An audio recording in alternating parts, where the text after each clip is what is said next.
দুর্গাপুরে পুলিশের যে তদন্ত, সেই তদন্ত নিয়ে এবার সন্তোষ প্রকাশ করছেন নির্যাতিতার বাবা। অভিযুক্তদের কড়া শাস্তির পক্ষে তিনি সওয়াল করছেন, যতদিন না অভিযুক্তদের শাস্তি ততদিন এই লড়াই তারা চালিয়ে যাবেন বলে বলছেন। ওড়িশার মুখ্যমন্ত্রী মোহন চরণ মাঝির সঙ্গেও ফোনে তাদের কথা হয়েছে। পাশে থাকার আশ্বাস দিয়েছেন ওড়িশার মুখ্যমন্ত্রী। জি 24 ঘন্টায় জানিয়েছেন নির্যাতিতার বাবা। হ্যাঁ, এখন আমি খুশি আছি, ওরা অ্যারেস্ট করেছে। তখন খুশি হব যখন ওরা ওকে ওরা শাস্তি দিবে, পানিশমেন্ট দিবে, তখন আমি খুশি হব। তো আপনি কি কোনো জায়গায় বলেছেন যে এই সরকার যেটা চলছে, যে ঔরঙ্গজেবের সরকার, মানে সরকার ঠিকঠাক নয় এবং সেই কারণে আপনাদের এই ধরনের ঘটনা ঘটবে?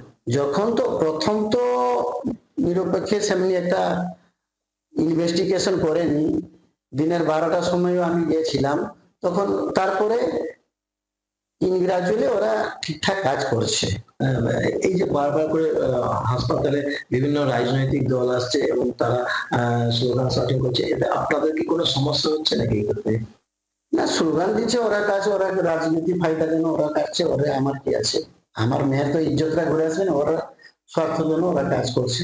আচ্ছা, কোথাও কি মনে হচ্ছে এই 5 জন ছাড়া যে সহপাঠী ছিল সেও কোনো অংশে হ্যাঁ, সে তো অবশ্যই দায়ী আছে, সে তো অবশ্যই দায়ী আছে। ও তো নিয়ে গেছিল না, ও তো মেন দোষী আছে। কঠোর সে কঠোর ওদের দোষীদের শাস্তি দেই। যাই বাংলায় দেখবে না, দিদি একটা কাজ করেছে, মেয়ের জন্য কাজ করেছে, মেয়ে আমরা সুরক্ষিত থাকবে, ওই মেসেজ আমি বাংলার দিদিকে মেসেজ দিচ্ছি। 5 জনকে গ্রেফতার করা হচ্ছে, তবে উপযুক্ত শাস্তির পক্ষে সওয়াল করছেন নির্যাতিতার বাবা। এবং উড়িষ্যার মুখ্যমন্ত্রীর সঙ্গে ফোনে কথা হয়েছে, পাশে থাকার আশ্বাস তিনি দিয়েছেন। ঠিক কি বলছেন এই বিষয়ে নির্যাতিতার বাবা, সেই বক্তব্য শোনাবো। আপনাদেরকে ফোন করেছিল আপনার পরিবারের নাম? আমাকে ফোন করেছিল, আমার সঙ্গে সবসময় সম্পর্ক রাখিছে। পরশুদিন আমার সঙ্গে কথাবার্তা হয়েছিল, সান্ত্বনা দিচ্ছি, তুমি চিন্তা করো না, আমি সবকিছু এখানে এসে ব্যবস্থা করে দেবো। মেডিকেল কিভাবে ছেলে পড়বে ওটাও ব্যবস্থা করে বলে দিব। কালকেও আমাদের চিফ মিনিস্টার মোহন চরণ বাবু আমার মিসেসকে ফোন করেছে, আমার মেয়ের সঙ্গে কথা হয়েছে, সান্ত্বনা দিয়েছি, তুমি কান্নাকাটা করো না, তুমি যখন উড়িষ্যা আসবে তোমার সবকিছু সুবিধা জুগিয়ে দিবে বলেছে। ওইভাবে আমার মেয়ের সঙ্গে কথা হয়েছে। কালকে মহিলার কমিশনার এসেছিল, ওরাও সান্ত্বনা দিয়ে গেছে। উড়িষ্যা থেকে যতটুকু করার আছে ওরা সব কিছু করছে।